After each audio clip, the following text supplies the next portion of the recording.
So it's been my experience as I host songwriter nights myself that there have been a lot of people who either have never plugged their guitar in even though there's a pickup system in it, or they don't have a guitar with a pickup system, but they should because they play out all the time. They might come every month, perhaps. Do you see more of a need for a pickup system in guitars? Well, it's kind of one of those things where an acoustic guitar is basically an amplifier. It's a string amplifier. So the challenge, of course, for someone who's trying to make a pickup is you're trying to amplify an amplifier. In most environments, the acoustic instrument itself is extremely limited in its ability not only to be heard more than 10 feet away, but when you combine it with a bunch of other instruments to be mixed properly, as we say.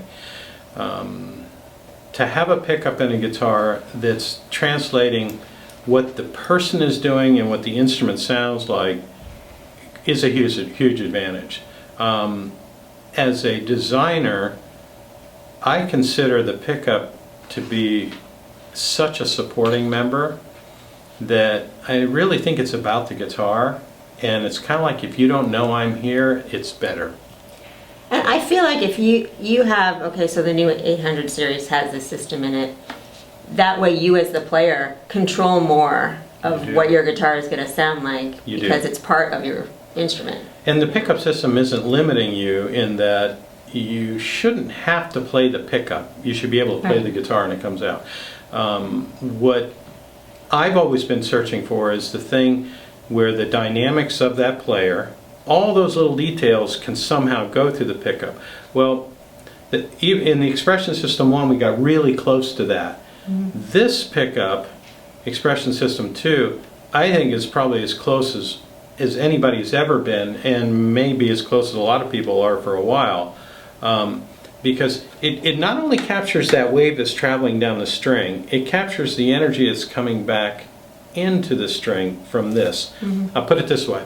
I asked somebody one time, I said, if you play electric guitar, can you hear the difference between a Strat that's made out of ash and a Strat that's made out of walnut or alder? And of course they say, yeah.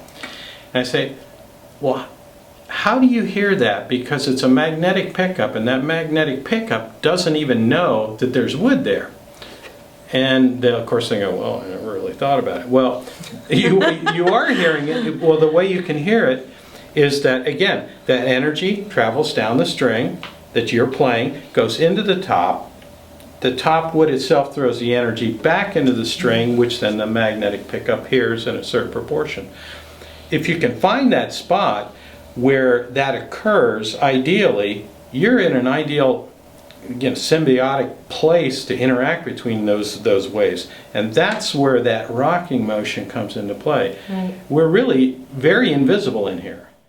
When you plug a guitar in, you're a singer-songwriter or whatever, and it doesn't sound great, it definitely affects your enjoyment, your performance, everybody else's response, you know, so and you want it to feel like, and we're always looking for that thing that inspires music. I mean, I'm not a young man, and you know, I was talking to my son one day who said something about distortion pedals, and I'm like, you know, I remember when there weren't any distortion pedals, you know, and when they came along, what did they do? They inspired new genres of music. I remember different instruments that just came into being. I remember when the Yamaha DX7 keyboard came, and all of a sudden you got a whole new genre of music.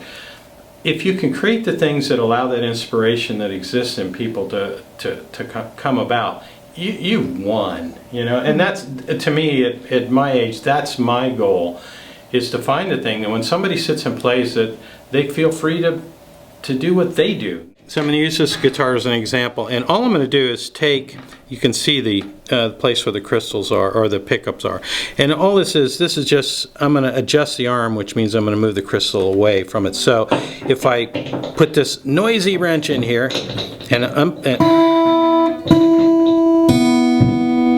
loosen the crystal, you hear the sound start getting lower.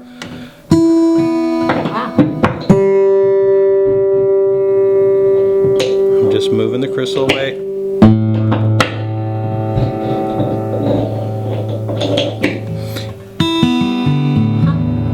Okay, so all I did was completely loosen the crystals, and I didn't realize I had such a noisy wrench here that wants to rattle.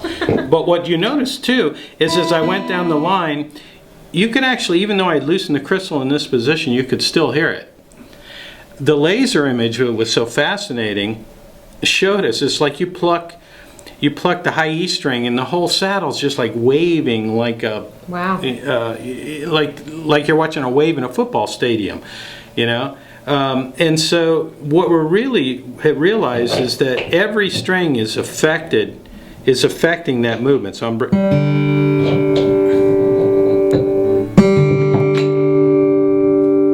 doing is bringing it up. I'm not even making it tight. I'm just kind of turning it till it hits.